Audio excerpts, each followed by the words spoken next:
allowing the presidential administration to go by its preferred pronouns. It begins with, this is its own website, by the way. It is not enough for conservatives to win elections. If we're going to rescue the country from the grip of the radical left, we need both a governing agenda and the right people in place, ready to carry this agenda out on day one of the next conservative administration. Now, to read more directly from them, which we will do, of course, would sort of hamper the project a bit. What this essentially is a proposed plan to destroy the administrative state and to completely undermine democracy. It's essentially their institutional and legislative plan to just end the country. From the LA Times, conservative groups draw up plan to dismantle the U.S. government and replace it with Trump's vision. This is being done out in the open now. This is here. This is just oh, I think this is a copy and paste of a PBS article, which looks a little prettier. So we're going to go with this one, actually. Led by long-established Heritage Foundation think tank and fueled by former Trump administration officials. They're talking about it openly, by the way. In fact, I saw an interview with a former Trump administration official on C-SPAN where he was just talking about this plan. With a nearly 1,000-page Project 2025 handbook and an army of Americans, the idea is to have civic infrastructure in place on day one to commandeer, reshape, and do away with what Republicans deride as the deep state bureaucracy, in part by firing as many as 50,000 federal workers. So, when Republicans say deep state, it's deliberately vague and it can mean basically anything. The closest thing to a deep state that we have that they actually refer to would be our administrative state. We have three branches of federal government, of course: the judicial, that's the Supreme Court; the legislative, that's Congress; and the executive, that's the presidency. The president has the ability to appoint cabinet ministers, and the cabinet is made up of people who run respective federal departments. So you have like the Department of Defense. You have the EPA.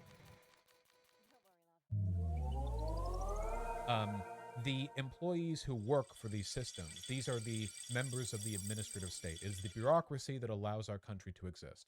There is no way for our country to exist without them. So many essential governmental roles are filled by the administrative state that their complete destruction would functionally just delete the country. You can't do without them. It's not possible. So rather than destroy the deep state, which is what the Republicans have said they've wanted, what they actually want to do is replace it with their own guys. Fascists don't like bureaucrats because bureaucrats deal in facts and numbers. They keep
receipts, they file paperwork, they move slowly, and they for these systems. These are the members of the administrative state. It is the bureaucracy that allows our country to exist.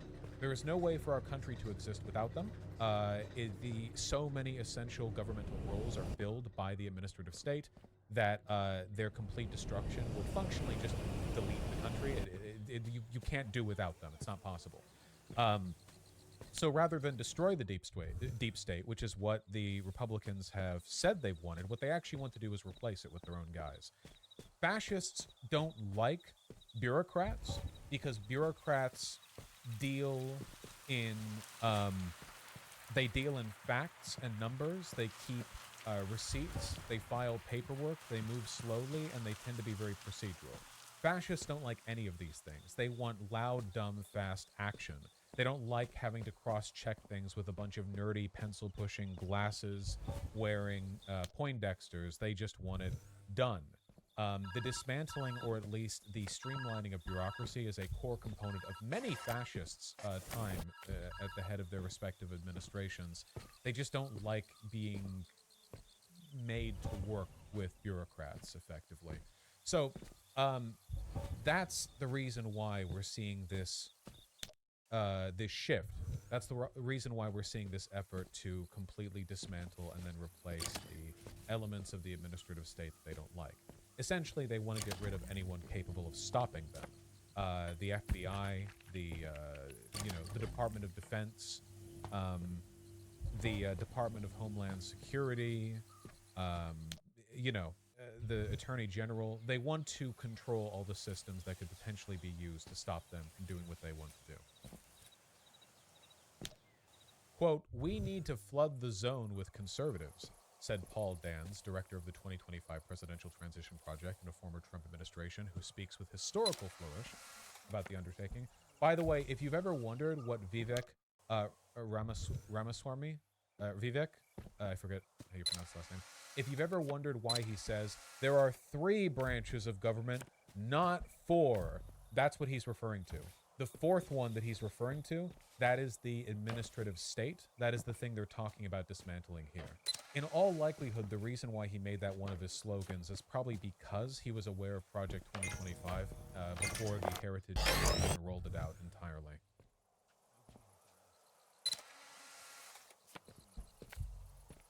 The unprecedented effort is being orchestrated with dozens of right-flank organizations, many new to Washington, and represent a changed approach from conservatives, who traditionally have sought to limit the federal government by cutting federal taxes and slashing federal spending.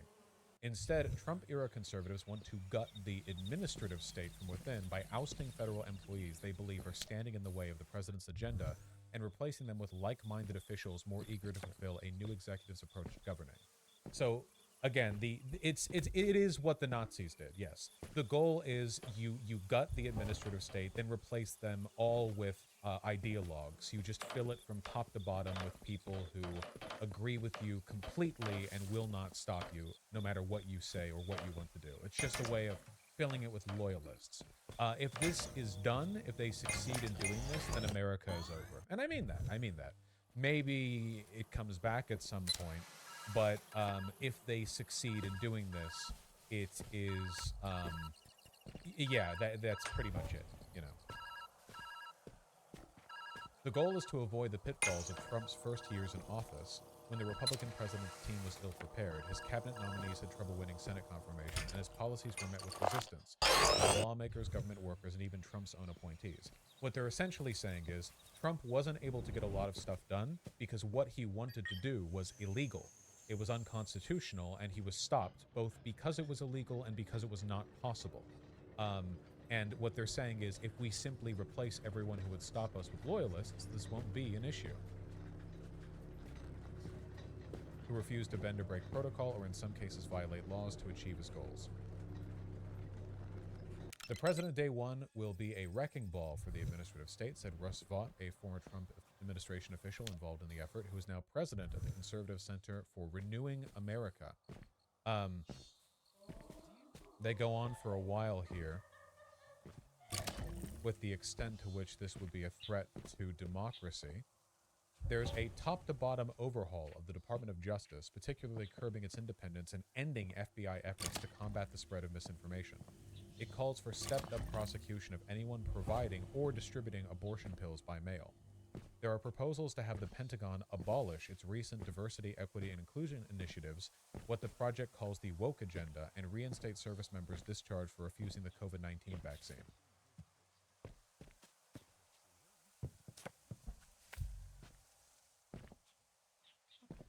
A chapter written by Trump's former acting Deputy Secretary of Homeland Security calls for bolstering the number of political appointees and redeploying office personnel with law enforcement ability into the field to, quote, maximize law enforcement capacity.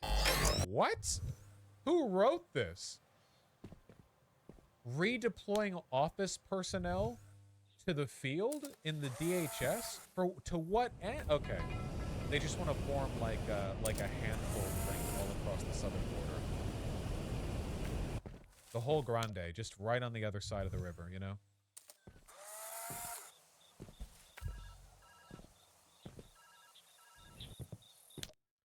At the White House, the book suggests the new administration should, quote, re-examine the tradition of providing workspace for the press corps and ensure the White House counsel is deeply committed to the president's agenda.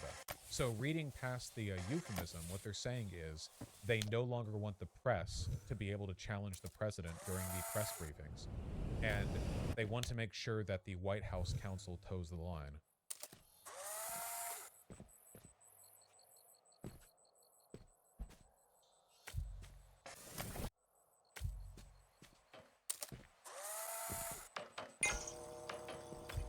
I think it's very clear that this plan gets rolled out and gets talked about very shortly after the Harper v. Moore case from the Supreme Court. The whole thing falls through.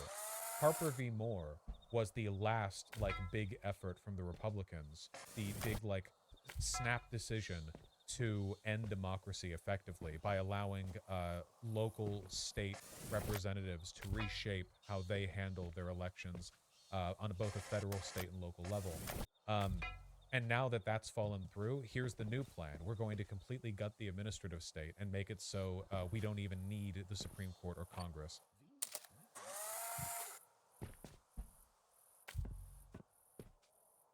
Do you think they're overplaying their hand?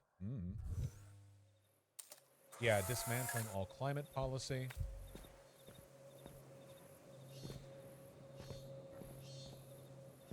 Remember how earlier we talked about how some concessions to energy policy are acceptable if it means the Biden administration gets to ensure a higher degree of energy independence and therefore lessens the extent to which Russia and Saudi Arabia can influence the election towards Trump? This is why. If Trump wins, the plan, which would hugely expand gas infrastructure, was authored by Bernard McNamee, a former official at the agency. He previously led the far-right Texas Public Policy Foundation, which fights environmental regulation. These people have all had private meetings with Russian and Saudi officials. I guarantee you. The far right is shiftless, international, and driven largely by capital demands. I guarantee you they have.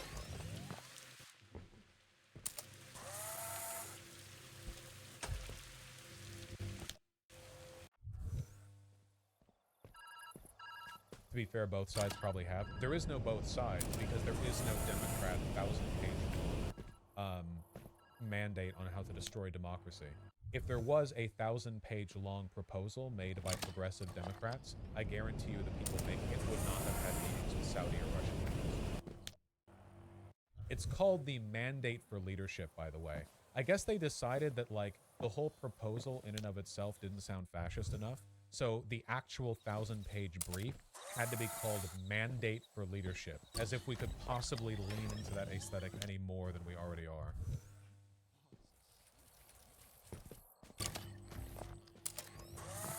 Literally the Seven Mountains Mandate. I'm afraid I don't know what that is, though it sounds familiar.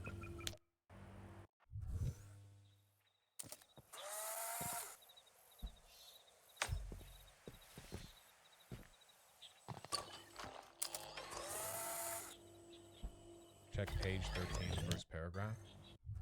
We already have so much to talk about.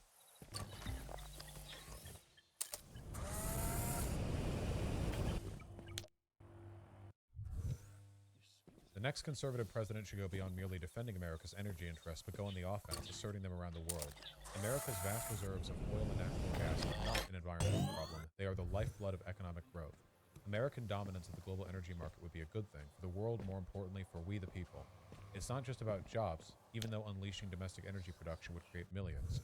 It's not just about higher wages for workers who didn't go to college, though they would receive the wages they had missed out on for 2 generations.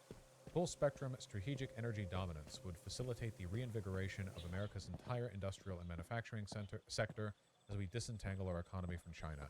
Globally, it would rebalance power away from dangerous regimes in Russia and the Middle East. It would build powerful alliances with fast-growing nations in Africa and provide us the leverage to counter Chinese ambitions in South America and the Pacific. Locally, it would drive billions of dollars of private investment to the communities that have been hammered by globalization since the 1990s. Full-spectrum dominance.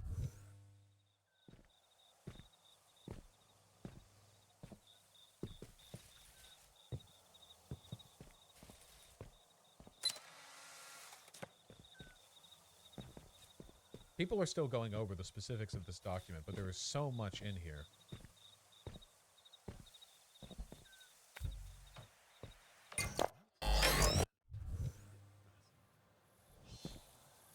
Do they have a section on wokeness? Like one titled wokeness? They probably mention it pretty much. Control F. I'm looking for the section. No, no section called wokeness. I guarantee you. 31 results. 35. Actually, not. The first one. The Great Awakening. That's true.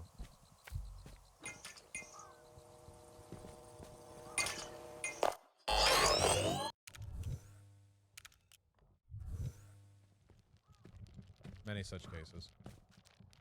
Anyway, it is literally a, check the Department of Education section for some Giga Cringe. Last thing we're looking at, because the whole point here is that they would do everything. Everything bad, they would do all of it. That's the point. 319.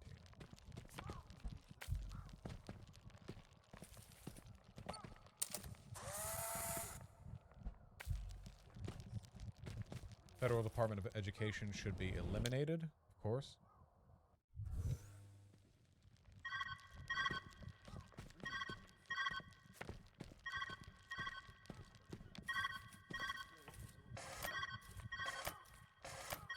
Are you still optimistic about 2024? I still think that Biden has a strong chance to win against Donald Trump, yes.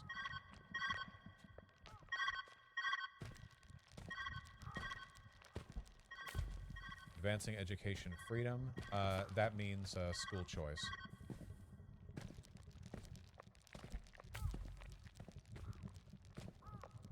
Why do they want to remove the education department, honestly asking? Because they don't want there to be any national standards. They want the standard of education and college attendance to lower, and they want it to be controlled more locally, because the more local things get, the more likely most people are to be educated under a conservative doctrine.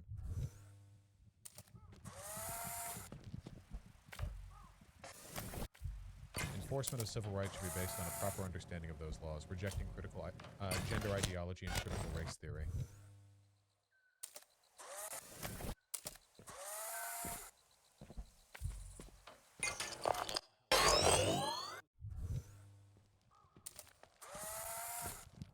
Well, they definitely have a game plan.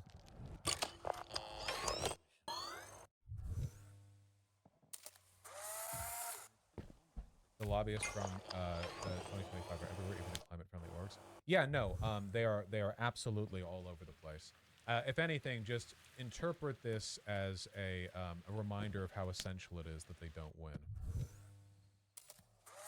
Incredibly important. If this were to somehow succeed, it would also be very bad for Europe and the rest of the world. Yeah, that's true. I do think it's also worth remembering that even if Trump won in 2024, I do not think that necessarily means we can expect this plan to go through. Right now, this is just a big wish list that a bunch of American fascists have collaborated to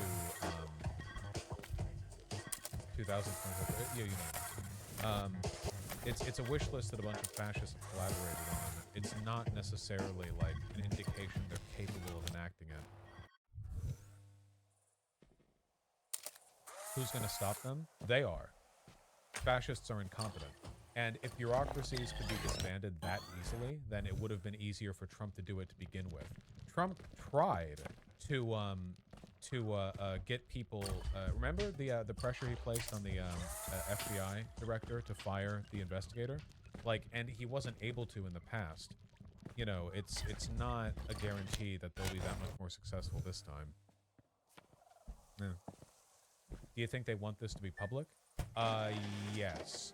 At the very least, they planned for it to be public because this document is loaded with language that's meant for the press, not for the people who wrote it. Like, a whole bunch of this is a way of, you know, like euphematizing, like softening the blow on a lot of the stuff they're advocating for. What they're talking about is replacing the administrative state with loyalists and using it to dismantle America entirely and ensure a non-stop 24/7, like, no opposition allowed game plan for their regime. But rather than saying that, of course, they're using cozier language. So I think that at some point it was always meant to go to the press. It's smarter to frame stuff like this anyway. I mean, this is a manifesto, right? No, it's a mandate for leadership.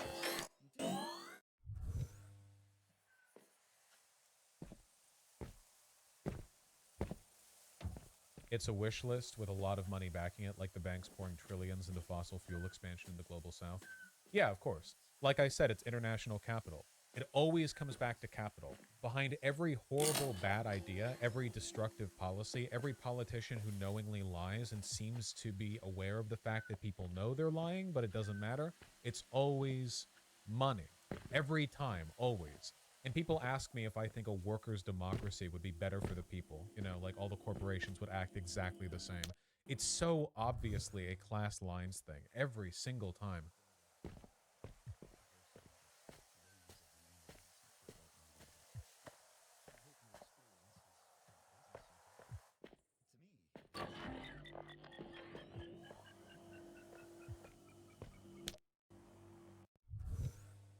Well, hopefully it doesn't happen.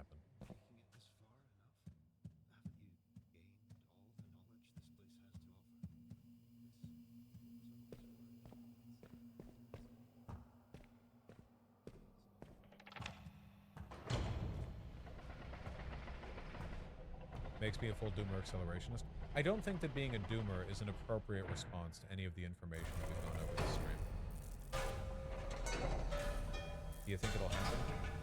I just said that I don't think they'd be able to do it, and I think that Biden is likely to win. I feel like a lot of you guys are really just here to latch on to your daily dose of hopium or copium, and like, apart from that, don't look to me, you know, for don't. It doesn't matter. You know, do the best you can.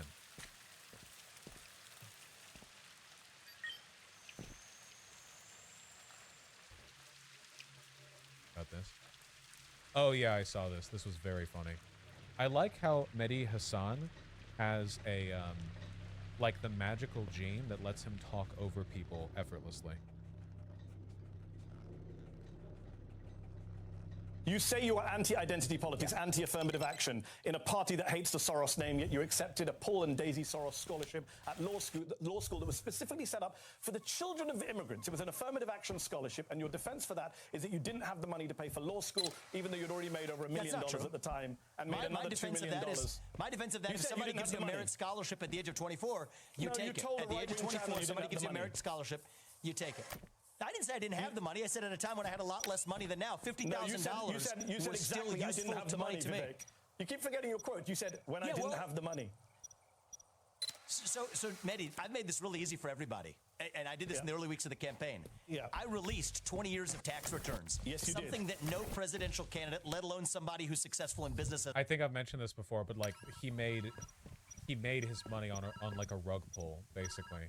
He like raised money to buy a company that was failing, and then he got people really hyped up for an upcoming success, and then he sold the company before anything happened, and then the company failed and went under. Like, he basically just, all of his money, like, none of it came from, like, the market broadly. He just took money from investors, which, you know, fitting.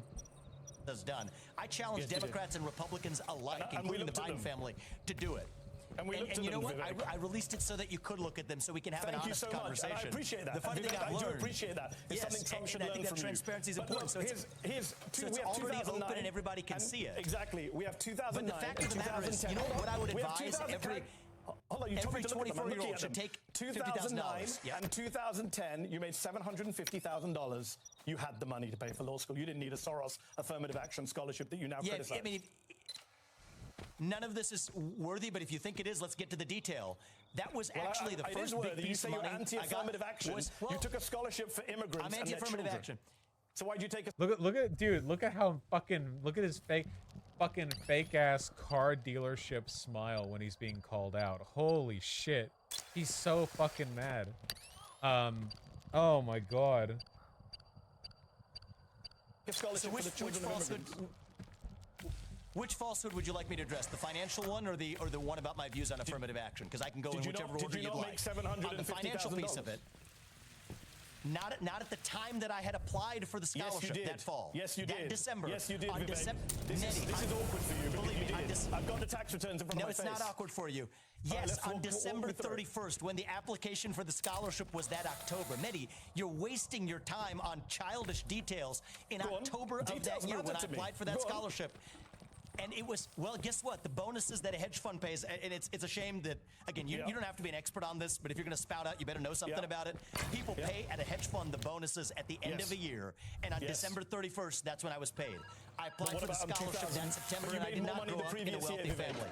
Vivek, you made more money the previous year. I made $200,000 pre-tax or whatever it was. No, you didn't. And you know what? I believe. No, you didn't. You're now telling flat. In 2009, you have my tax returns in front of you. I don't remember what I made in 2009. In 2009, you made $650,000. In 2010, you made $450,000. So the argument that you only made the money pre the scholarship, $650,000 pre-tax. Oh, guys, hold on. Dude, this is like me. This is like me trying to fucking talk to people I meet on Grindr or whatever and try to explain how I'm actually like a member of the proletariat or something. It's like, how much does your channel make? And I'm like, well, okay, now let's take this number in its proper context, okay? First of all, I paid taxes on this afterwards, all right? Okay, that's for one. Like, it's fucking, oh my god. Of course, personally, ideologically, like, I don't actually give a shit whether or not he took the sponsorship. If you want the money, like, and the money's there, like, people are gonna take the money. But the funny thing is that, like, because he's an ideologue, dishonest piece of shit, he has to lie about it. So I don't care about anything other than the fact that he has to lie. You know, the lying is what I care about. If he was honest and he was just like, yeah, I don't believe in that, but as long as the incentive is there, I'll take it, and that's it, you know? Like, then that'd be fine, you know? But it's just very funny to see him, like, flounder on this. We're bringing tax into it. We've been using gross numbers. Yeah, absolutely. Vivek, you're wrong on this. Go back and check your tax returns. $50,000. Trump was way better on this. He just said it made me smart. Yeah. Trump did this correctly. Trump said whenever Trump was called out on all of the like government benefits that he took advantage of in his wealth, he was just like, yeah, it makes me money. Yeah, of course. And he owned it, which made him pretty much like impossible to attack on those fronts, you know? Obviously makes a big difference. And then you accepted a Soros scholarship for $50,000 when you didn't need it. Well, you know what the fact is, Mehdi, is $50,000 did make a big difference to me back then, and anybody who has a few $100,000 in the bank is going to take $50,000 without... That's just a small loan. Strings attached. Take the scholarship. But my question for you is, why on earth are you, as an intelligent person interested in politics, obsessing over a 24-year-old's $50,000 scholarship? I'm interested in truth, beneath you. We have a country to fix. That you wear. And I'm interested in truth. And Mehdi, that's why I released 20. Mehdi, that is why I released 20 years of tax records. Tell your friends in the Biden administration to do the same thing.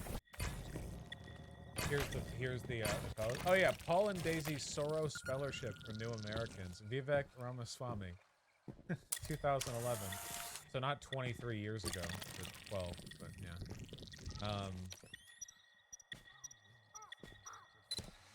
very funny. Remember how I said before that, like, this is often the case with philanthropic billionaires. Soros has so much money that everyone has taken his money. Like, there are conservatives, liberals, progressives, fascists who have just been connected to him financially just for how much money he has put into, like, grants and stuff. Yeah, he is money. It's just very funny. I love Mehdi Hassan. I wish you'd follow me. Mehdi Hassan, I'm also a debate bro. I want to win every argument. Have you taken Soros money? Yeah, Sake Tanuki's.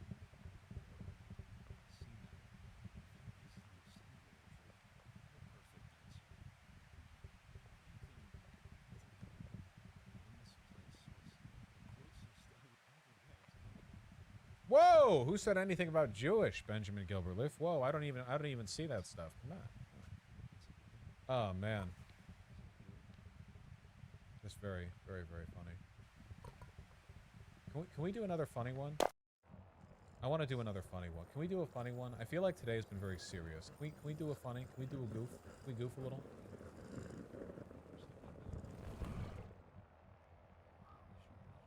Okay. I think we talked a little bit about this before, but content, baby. From More Perfect Union. New, Roblox is profiting off of child labor. The platform, which has 66 million daily active users, that is wild. Man, that is wild. Is designed to exploit When my kids friend for Neil profit. bent over, this happened. Does somebody know, is this COVID related? And if it is, what do we do about it? Ow.